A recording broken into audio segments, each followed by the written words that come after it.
Welcome you again to this new site, and as you can look around, it's completely bare. It still has nothing, but we want to make this site as a climate change management center. As you can see, it is so many kilometers away from the lake, and normally the sand that you see here, the soil that you see here is sandy soil, which makes it very difficult to cultivate. But we want to improve the soil while also doing things in relation to climate change management. So in this center, we want to set it up as a center where farmers can come, they can learn, and then they can change their ways of doing farming.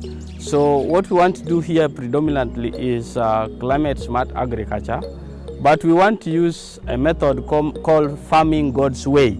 And what do I mean by farming God's way? This is a kind of a regenerative agriculture where we are trying to bring back the soil to life.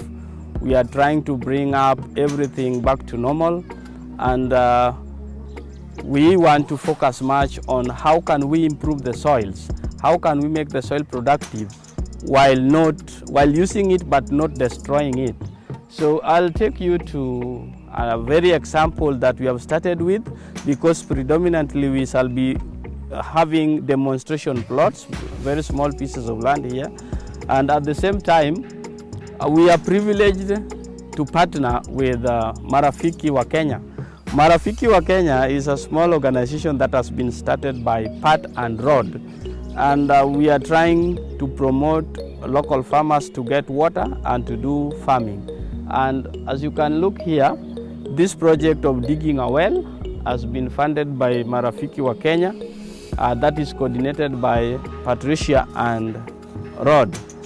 And we have just set up a small office here that is going to be used as our center for store and for our meetings. And the two gentlemen you are seeing are all the way from Kakamega. They are the experts in digging the well. And we are just about to reach the water table. So we can walk to our point where we are doing a well. It has gone like 50 feet deep, but we still have not got water. But we are optimistic we are going to get the water. The top side was a bit weak, and we've decided to reinforce the top side so that it is strong. There is no soil falling down into the well. But we are so grateful to Patricia and Rod, as well as our friends from Marafiki wa Kenya. And we would like as many people to join this team so that we can bring life to this rural community. And I may invite you to this farm, and I want to show you how farming God's way works.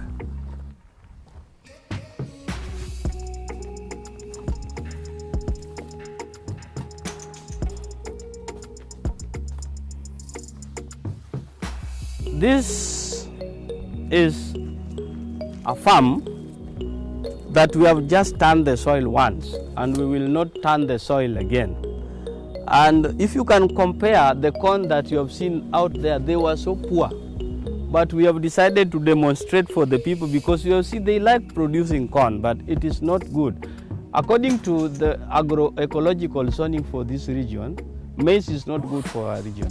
But despite that, we can still produce if we use good methods of farming. So this is purely produced using organic manure.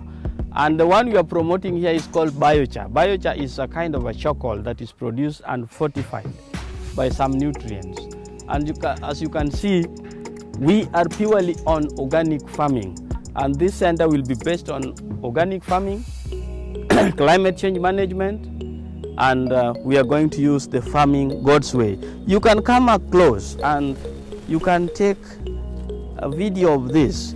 If you look at this, this is charcoal for top dressing now. And we also planted with charcoal. And this is called biochar. The black substance is biochar. So we are also doing intercropping. Intercropping makes it good for the crops. As you see, this one is nitrogen fixing, so it will fix nitrogen into the soil. It's beans, but we also harvest it for food production.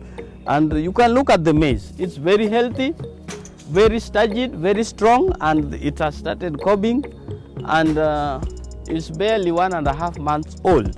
So the production has gone very fast, and we want to promote this because this soil, as I told you, it is purely sand. One, the moisture content is very poor, very low, and the soil retention capacity is very poor. But when you do organic farming, it will increase soil water retention, it will increase aeration, and the production will be very high. So we are promoting this. But above all, as I told you when we were on the other side, we are purely going to promote sorghum farming because we know sorghum farming is best for this region. However, we are still lacking market for that production, for the sale of the sorghum. So this is a point we are also going to look for like-minded people to partner with so that we produce and then we sell. So farmers can have cash in their pocket, but they also have food on the table. So that is what we are really promoting here. And we are starting this center as a fresh. You know, when you go there, you might think, oh, this is a well-developed site, there must be funding. No, this building has been funded by community members, no problem. It is made of mud and iron roofs. It was supported by the community members collecting money and building that. And we have now partnered with the meteorological department, and they are going to provide us with rain gauges and weather monitoring gauges. And we are lucky that meteorological department has trained for us climate monitors that will be in charge of taking the data and sending to the meteorological department, at the same time sharing that information with the local farmers so that we know when to plant, when to start plowing, and all those kind of things. Apart from that, this water, we are looking into the future of also promoting micro irrigation with it, and we are going to buy greenhouses there so that we can increase production capacity. So all in all, we are trying to promote the livelihood strategies of the local people. As you know, you cannot go to a place and introduce something new. We know that we are farmers, but we are doing subsistence farming. So we want to do a farming that is able to generate good income and also increase our food production. And as you can see the other side, I told you about sorghum, which you saw, where the ladies were now preparing it.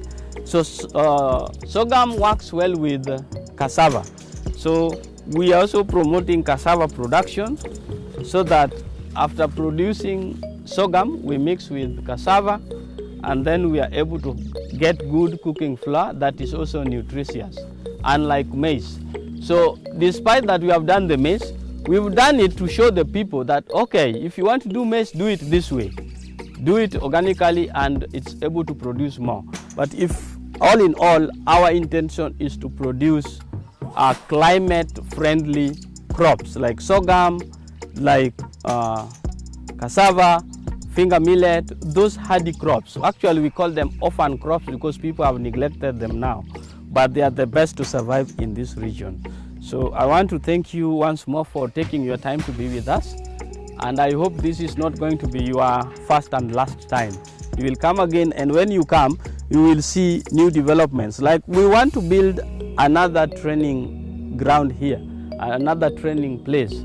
So we'll build it with iron tins so that people can come and they can also learn here because that place is far. So we are looking into raising funds to build another kind of a training hall so farmers can come and learn. Thank you very much.